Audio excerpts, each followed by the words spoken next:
Hello everyone. If you like what I'm doing here, please consider subscribing, liking, and commenting. It would really help the channel out quite a bit. Thank you very much. In Fort Benton, Montana Territory. To say that it was unusual is putting it mildly.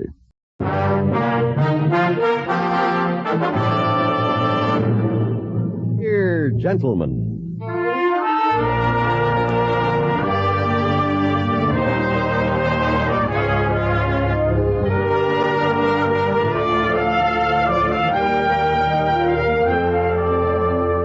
herewith an Englishman's account of life and death in the West. As a reporter for the London Times, he writes his colorful and unusual stories. What is a man with a gun? He lives and becomes a part of the violent years in the new territories. Now, starring John Daner, this is the story of J.B. Kendall, Frontier Gentleman.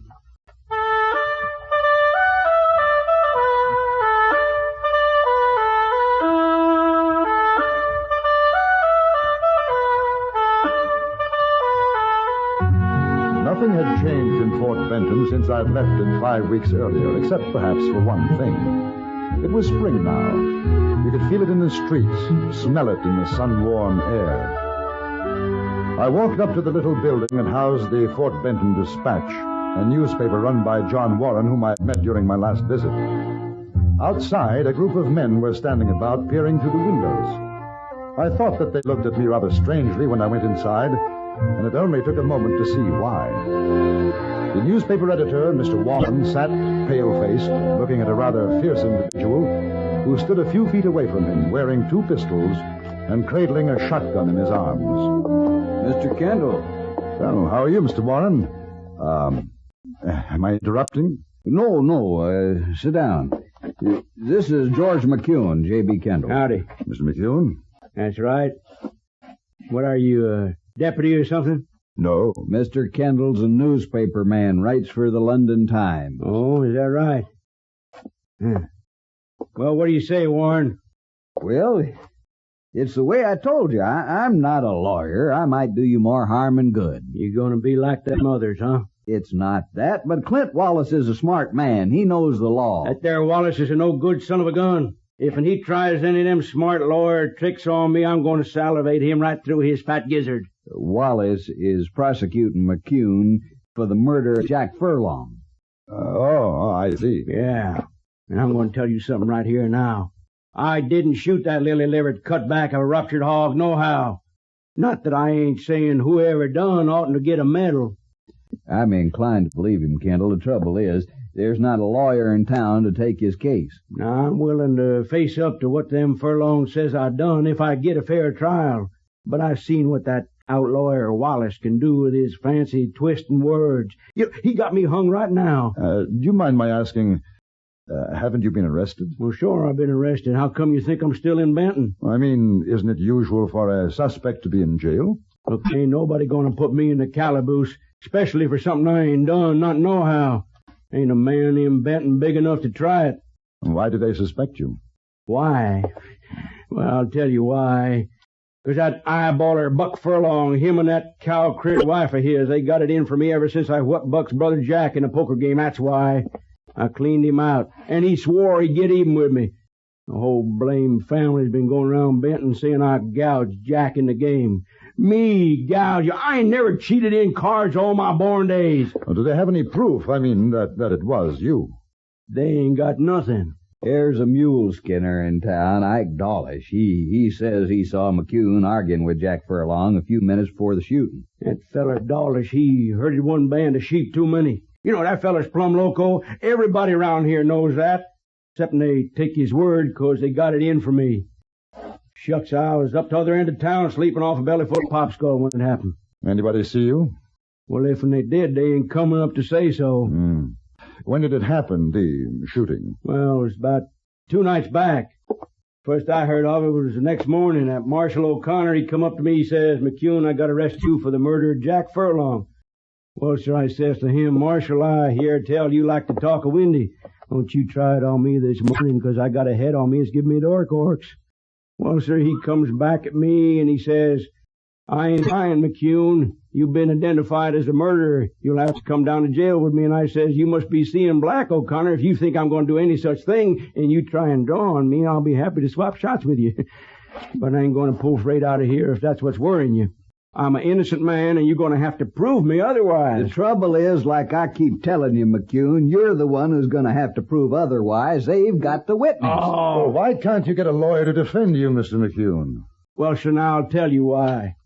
'Cause that there Buck Furlong's wife, Maggie, is Barry's daughter, that's why. And Dad Barry's the justice of the peace, and there ain't no lawyer with stuffings enough to stand up again that old whistling britches. That does make it rather awkward. You know something? It ain't right nor fitting in these times that a man can be telling the truth and no one believe him. Now, look, Warren, you ain't afeard of Dad Barry, are you? You know I'm not. Well, then I'll pay you 100 in silver if you talk for me. I'd like to, McCune, but... All right. You don't have to say no more. I'm walking me up to the trial house, and I'm going in and let them say what they want, and then I'm walking out. And the first man tries to stop me is going to get lead poison. Well, what do you want, O'Connor? George McCune, as marshal of this here town, and authority vested in me. O'Connor, come on, talk horse. What you want? I gotta take you down for the trial, McCune. I'm asking you polite-like to give up your guns. I'm going to go with you, O'Connor, 'cause you got a duty. But if you think I'm giving up my sixers of this here goose gun, you don't know no more than a mule-eared rabbit. Now, let's rattle Hawks out of here.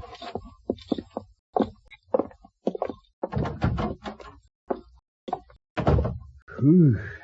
You know, I feel sorry for him, but I'm glad to see him out of here. He's been with me for better than 2 hours, Kendall. Yes, I can see where he could be quite persuasive. You know, I wasn't kidding. If I'd have thought I could help him, I would. But I'm no good at public speaking and never was. Break out all of a sweat. He'll do better alone. Who is he? Oh, McCune, he used to be an Indian scout with Crook. Hadn't been able to forget his ways. He's a tough man and likes folks to know it. That's why even if he didn't kill Furlong, most everybody figures he did, the jury will too. You don't think so? No, he wouldn't have stayed around for the trial if he had. Besides, he wouldn't have killed a man like Jack Furlong. He'd have got more fun out of stomping his head in. I knew Furlong, his scroungy little toad, always fooling around with women. Somebody else's if he could. What'll happen if the jury finds McCune guilty? I don't know. There'll be trouble, though. It seems a bit unfair, doesn't it? Well, sure it is. But what are you going to do? You know, as an outsider, I might be able to defend McCune. Do you know anything about the law? Well, I know some pretty important words. That might help, and I have a feeling that McCune's telling the truth. I don't know about old Dad Barry, though. If he doesn't admit you to court, there's nothing you can do. I think he will. Let's go and talk to McCune.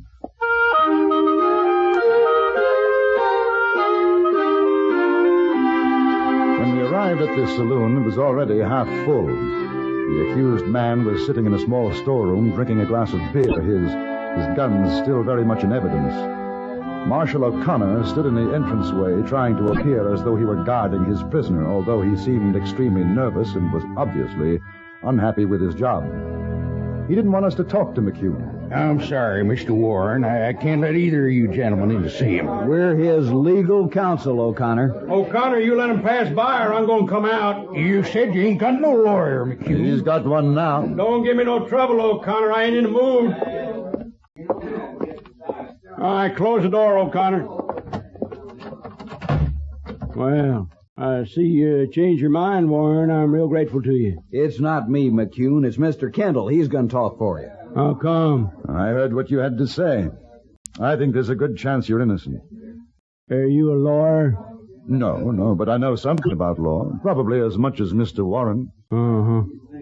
How much you figure on getting paid? Well, if we win, what you would have paid Warren. If we lose, no, it won't matter. Yeah. All right, you got yourself a deal. But I want to tell you something, Kendall. If they call me guilty, you better duck, 'cause it's going to be the ding-dangest shoot-up you ever saw in Benton.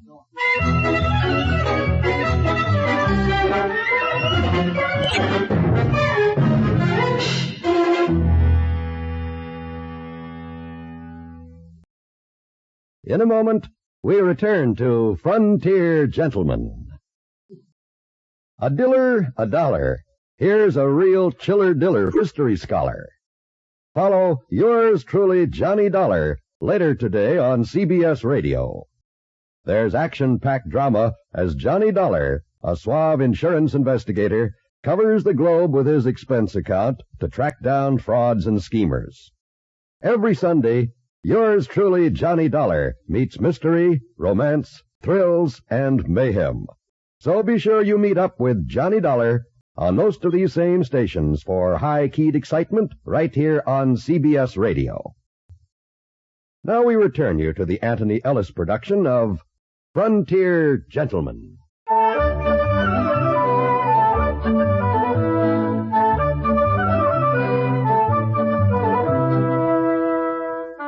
At 1 o'clock, the saloon courtroom was full. The judicial bench was the counter, and whiskey barrels set up on end in front of it served as the legal bar. 12 good men and true sat at tables placed to the side in a row. They were highly conscious of their importance to the community, and only 4 were taking advantage of the convenience of whiskey close at hand. Windows and doors stood open for the comfort of those inside who might feel the spring warmth, and for the accommodation of those crowded outside, unable to obtain even standing room. At 1 o'clock, court was called to order, the clerk hammering on the bar with the butt of his pistol.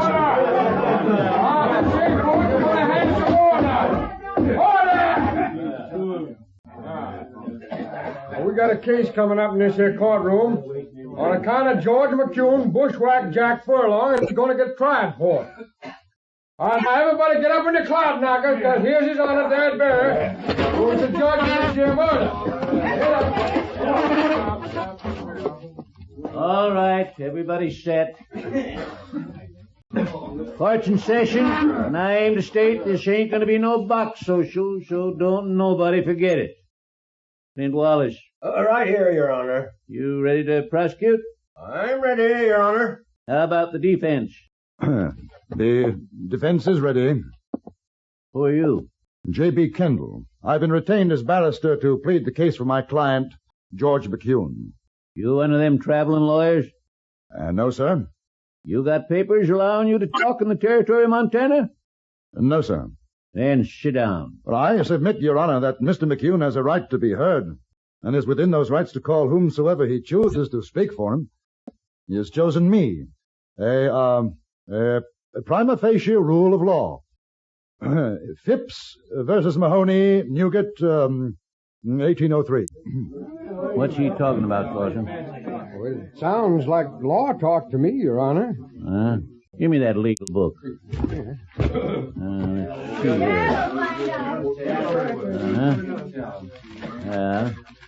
Well, I ain't going to hold up this trial whittle-whanging with you, mister. Ipso facto. So don't go trying any jackleg stuff with me, or by ziggity, I'll fine you for contempt of this here judicial court. You savvy? Bring in the prisoner. Bring in George McCune. Ain't nobody bringing me in. I'm bringing my own self. Marshal, this hombre's on trial for murder. What's he doing with them shooting irons and the shotgun? McCune, you better give me them guns. I ain't giving you nothing. Marshal, you hear what I say? Take them weapons off of him. Hey, Your Honor, now I got a big respect for things legal. That's how come I'm here. But if anybody tries to take my sixes, there's going to be a mess of trouble. These here weapons is to protect myself. Marshal, I'm telling you. Dad, you want them guns, you go get them yourself. I object. What are you objecting about, Clint? Ain't your court. I'll get on with the trial. Gentlemen of the jury, we're going to prove that George McCune did, with malice and plain ornery cussedness, kill poor old Jack Furlong on Thursday last at 9:30 o'clock. The way she's carrying on, you'd think she was married to Jack instead of Buck. We will prove that the killer McCune did take... Objection! What's the objection, mister? The learned counsel refers to my client as a killer. This has yet to be proved in trial. Ain't no call to object. Go ahead, Clint. The killer, McCune, did take a 45 and blew 2 holes in said deceased Jack Furlong. It killed him. We got witnesses to say how it happened. That's all, Your Honor. All right. Hey, you. What's your name? Kendall. Yeah. Well, go on and make your speech. Thank you, Your Honor. Gentlemen of the jury, I shall not take up your time with a verbose statement. I will only say that when the trial is at an end, you, the peers of George McCune, will send him from this courtroom a free man, exonerated of any complicity in this crime. Clint, call the first witness. I call Buck Furlong, the dead man's poor brother, to the stand.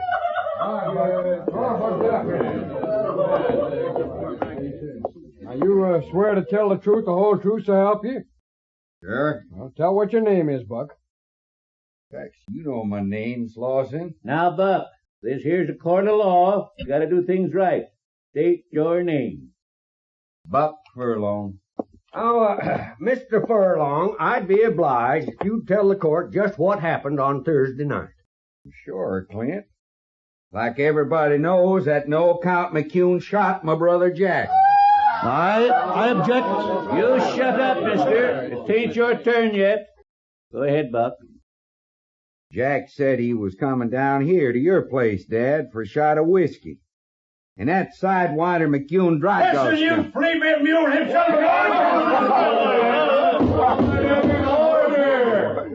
McCune, I'm fining you $20 for pulling the gun in this here court. That is contempt. No more questions, Your Honor. Cross-examination. Go on. Mr. Furlong, you say that McCune killed your brother? He sure did. How do you know that? Everybody knows it. I didn't ask that. How do you know? Because he's the only one could have done. Ike Dawlish seen him do it. And Mr. Dawlish told you? Well, sure. Ain't that right, Dad? That's right, Buck. Told me, too. You had no other proof? I didn't need none. That's all, Mr. Furlong. Thank you. Next witness. There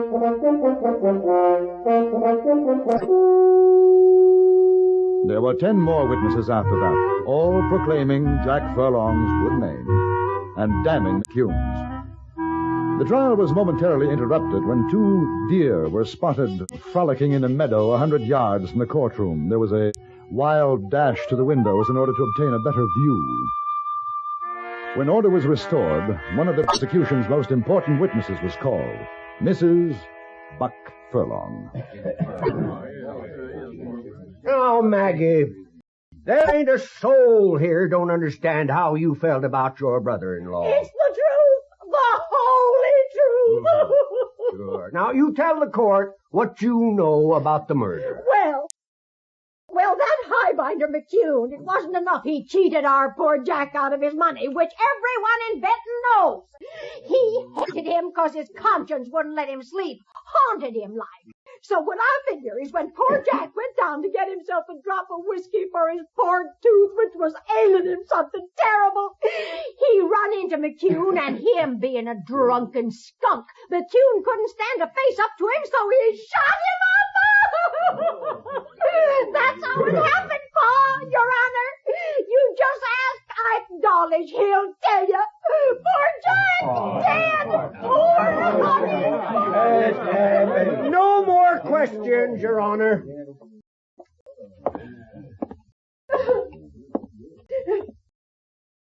Mrs. Furlong. And you, mister, you ought to be ashamed defending a suck-egg coyote like that. Ain't nobody, man nor woman called you.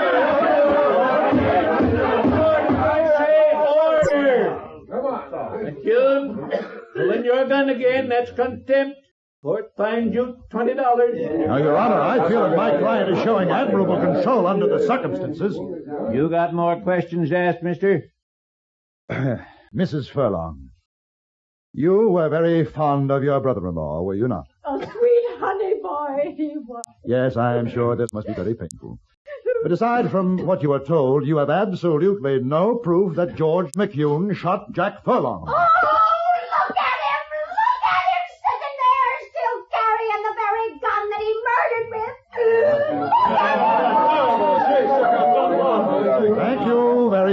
Mrs. Furlong. That's all. Order! Order! Order! Well, sir, don't seem to me like there's much sense going on with this here trial. From what I've heard, McCune's as good as hung right now. Oh, Your Honor. You objecting again, mister? Well, the prosecution hasn't called the eyewitness. Oh, that's a waste of time, you ask me. All right, Clint, call your next witness. I call Ike Dawlish, the man who saw the killing done. Now, you swear to tell the whole truth, Dawlish? Yes, sir, I surely do swear. Your name is Ike Dawlish? Oh, yes. Where was you on Thursday night at 9:30? Well, like I told you, Mr. Wallace, I was coming along the street outside this saloon. When I got to the corner, there was George McCune a-shooting up poor old Jack Furlong. Then he turns and sees me and takes off out of there like a snake-eyed swishtail. I walk over to Jack, and he's lying there feeling mighty poorly-ish. And I come in here and tell old Dad Barry, and he goes out and sees what happened. That's all. And you swear it was George McCune done the shooting? Oh, I swear, I surely swear. He's plumb loco! Shut your mouth, McCune, or I'll fine you for contempt. I'm all through, Your Honor. You got any questions, Kendall? Yes, a few. Now, what time was it when you saw the shooting, Mr. Dawlish? 9:30 o'clock. It was dark? Surely was. How close were you to McCune? Well, fairish way, maybe to where Mr. Wallace is sitting. 20 feet, and you recognized McCune in the dark from 20 feet away? Oh, not in the dark, when he come out in the light. Ah, in the light, and you had a good look at his face? Good enough. You saw his face? Well, kinda. But I seen McCune around. I know what he looks like without seeing his whole face. How was he dressed? Like he is now. I got a good memory. Them same gray pants. Hey, what's that? Okay, go on. Gray pants? Kind of a black jacket and gray shirt. Black Stetson, too, like in his hand. Exactly the same clothes as he wore the night before last, eh? The same. McCune, will you describe for Mr. Dawlish what you are wearing? I got on black pants, blue jacket, blue shirt, gray Stetson. Same as I always wear. Mr. Dawlish, what is the color of my jacket? Gray. You are colorblind, my friend. I don't think you saw Mr. McCune at all. I think you either saw someone else, or perhaps you shot Jack Furlong yourself and blamed it on McCune. I'm getting out of here.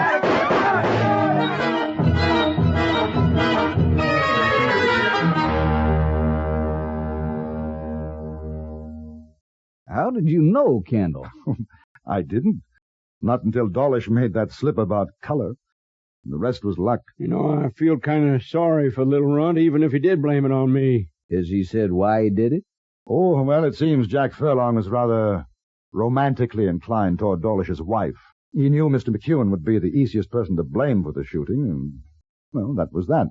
Hey, not that it makes no never mind, but listen to that Maggie Furlong, you figure maybe she and Jack was, romantically inclined? I figure that Jack Furlong had a very bad case of spring fever. It killed him.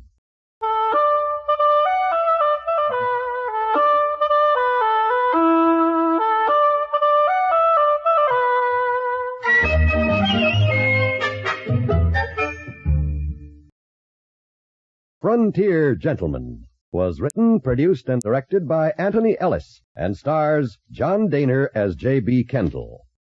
Featured in the cast were Jack Crucian, Harry Bartell, Joe Kearns, Will Wright, Jack Moyles, Jeanette Nolan, Vic Perrin, and Stacey Harris.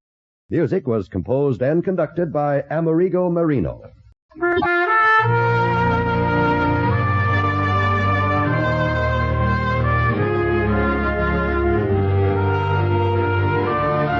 Join us again next week for another report from the Frontier Gentlemen. John Wall speaking. This is the CBS Radio Network.